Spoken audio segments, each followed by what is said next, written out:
पिता वो हैं जो आपको गिरने से पहले थाम लेता है, लेकिन आपको ऊपर उठाने की बजाय आपके कपड़ों से मिट्टी हटाता है और आपको फिर से कोशिश करने के लिए कहता है।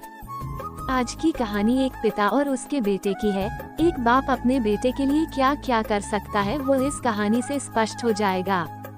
एक बार एक बेटा अपने पिता से लड़ाई करके गुस्से में घर से बड़बड़ाता हुआ निकला और बस स्टैंड के तरफ जाने लगा। वह मन ही मन में बोल रहा था कि पता नहीं कितने पैसे छुपा के रखे हैं, लेकिन मेरे लिए एक बाइक नहीं ले सकते। मैं यहाँ से चला जाऊंगा और तब तक नहीं आऊंगा जब तक अपने पैसों से बाइक नहीं खरीद लेता। उसे पैरों में कुछ चुभने का एहसास हुआ। नीचे देखा तो उसने पाया कि जल्दीबाजी में उसने अपने पापा के जूते पहने हुए हैं। उस जूते में कील उभरी हुई थी जो बार बार उसके पैरों में घाव किए जा रही थी, लेकिन उस समय गुस्सा ज्यादा था, इसीलिए वह आगे बढ़ता चला गया। फिर उसे याद आया कि वह पापा का पर्स भी साथ लेकर आ गया है, तो उसके दिमाग में आया कि क्यों न आज अपने पापा का पर्स चेक किया जाए, जिसे आज तक उसके पिता ने किसी को हाथ तक लगाने नहीं दिया।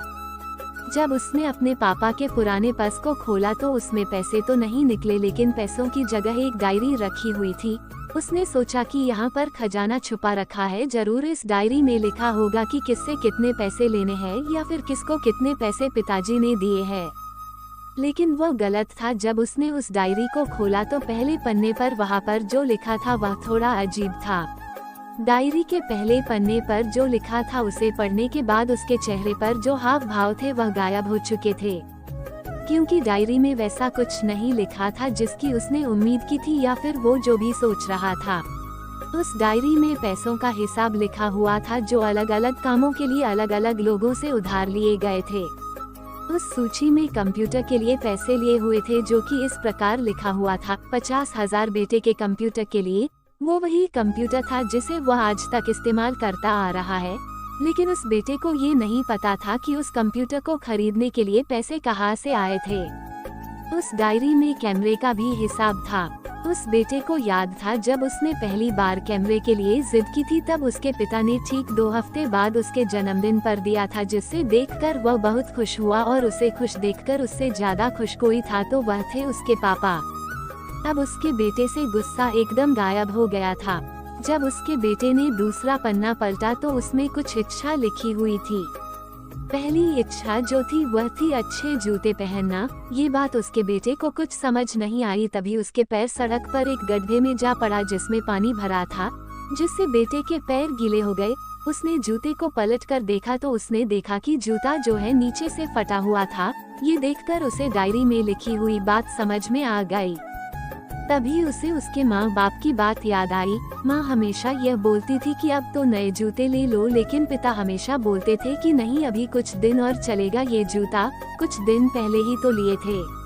उसे आज समझ आ रहा था कि कितने दिन और चलेंगे।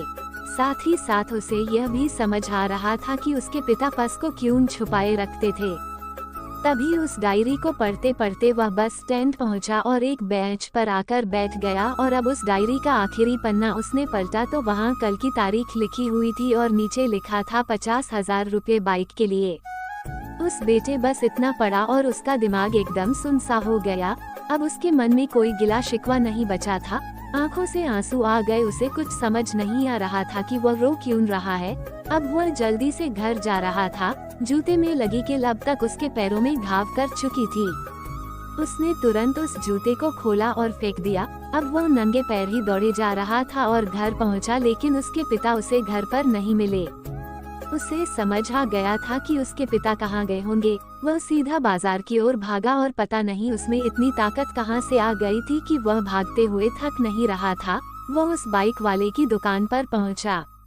उसके पिता वहीं थे। उसने अपने पिता को दौड़कर गले लगा लिया। उसके आंखों से आंसू रुकने का नाम नहीं ले रहे थे। उसके पिता समझ नहीं पा रहे थे कि वो क्या है। उसने पिता से कहा कि पापा, मुझे मोटर बाइक नहीं चाहिए, आप अपने लिए जूते ले लीजिए। अब आज से मैं जो कुछ भी करूँगा वो अपने दम पर करूँगा, अपने मेहनत से करूँगा। दोस्तों, हमेशा अपने माता पिता का आदर करें, और वो भी यदि किसी चीज के लिए मना करे तो आप उनकी मजबूरी को समझिए। फूल कभी 2 बार नहीं खिलते, जन्म कभी 2 बार नहीं मिलते। मिलने को तो 1000 लोग मिलते हैं, लेकिन हजारों गलती माफ करने वाले माँ बाप नहीं मिलते। यदि आपको यह heart touching stories in Hindi कहानी आपको अच्छी लगी हो तो हमें कमेंट करके बताएं और इस कहानी को शेयर करना ना भूलें।